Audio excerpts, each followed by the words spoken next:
Salut à tous, j'ai vraiment à cœur de vous partager un message, mes amis. On entend parler là du Covid-19, de toutes sortes d'actualités, mais il y a peut-être quelque chose dont on nous parle peu. Qu'est-ce qui va se passer par la suite? Et qu'est-ce qui va se passer par la suite et comment réagir? Là, je ne vais pas vous parler de révolution ou autre. La seule révolution, c'est de croire en Jésus-Christ. Mes amis, je ne vous dis pas de croire juste en Jésus-Christ et qui nous a laissé un évangile où il ne nous parle pas des choses qui doivent arriver et de croire aveuglément en lui. Non. Si vous lisez le chapitre 21 de l'évangile selon Luc, vous allez voir qu'il y a des choses précises qui annoncent le retour de Jésus-Christ, des événements qui doivent s'accomplir, notamment des pestes. Il parle de tremblements de terre, il parle de guerre, il parle de famine, il parle de phénomènes spéciaux qui doivent arriver.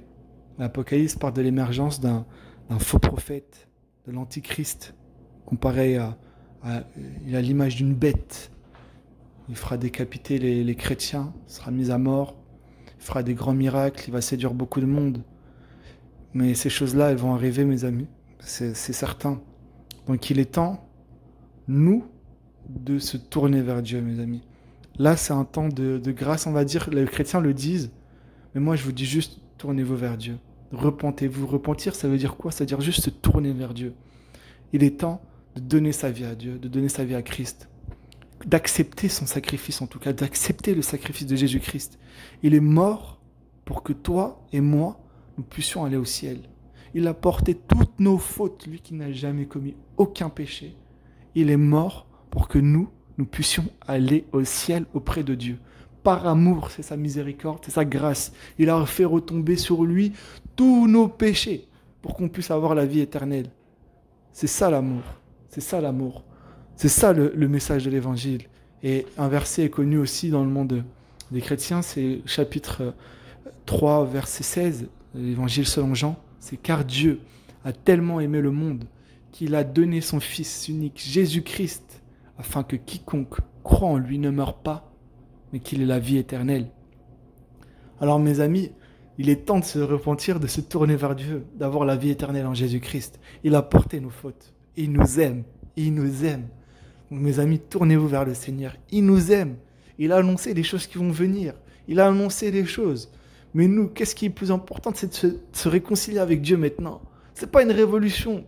C'est pas de faire ça la révolution, c'est de se tourner vers Dieu. De l'accepter dans notre vie. C'est lui qui nous aime. Le voleur, il vient que pour dérober, détruire. Et Jésus, il a dit, moi, je suis venu afin que mes brebis, aient la vie et qu'elle l'ait en abondance. Mes amis, tournez-vous vers ce berger-là. Il a dit, je leur donne la vie éternelle en parlant de ces brebis. Et c'est nous, faites partie du troupeau de Dieu. Il a dit, je leur donne la vie éternelle et personne ne les ravira de ma main. Mes amis, tournez-vous vers le Seigneur. Il a fait quelque chose de bon pour que nous puissions avoir la vie éternelle. Il a envoyé son Fils unique pour que nous soyons sauvés, pour que nous ayons cette vie éternelle auprès de Dieu, que nous soyons réconciliés avec Dieu. Alors aujourd'hui, mon ami, c'est un temps de repentance. Ma sœur, c'est un temps de repentance. Il est temps de dire, Seigneur Dieu, je me repens de tout ce que j'ai fait de mal. Je reconnais que je suis pécheur, Seigneur, et j'accepte le sacrifice de ton Fils Jésus-Christ. Je t'accepte dans ma vie, Seigneur Dieu. Amen. Et frères et sœurs, soyez baptisés au nom du Seigneur Jésus-Christ. Soyez baptisés. Tournez-vous vers Dieu maintenant, les amis. Il vous offre une vie en abondance. Il a dit, je suis la lumière du monde. Celui qui me suit ne marchera pas dans les ténèbres, mais il aura la lumière de la vie. Mes amis, il est temps d'avoir la vie éternelle. C'est lui qui nous aime. Il nous aime. Autour de toi, tu peux être trahi. Autour de toi, tu peux être rejeté. On peut se moquer de toi un jour. Tes amis peuvent te dire du mal de toi derrière toi, tu sais pas. Et même ton bien même, ils étaient des personnes de bien. Celui qui t'aime, c'est Dieu. Dieu t'aime. Il veut que tu sois réconcilié avec lui. Il a tout fait pour que tu le sois, pour que tu aies la paix. Il a envoyé son Fils. Si tu crois en lui, tu as la vie éternelle.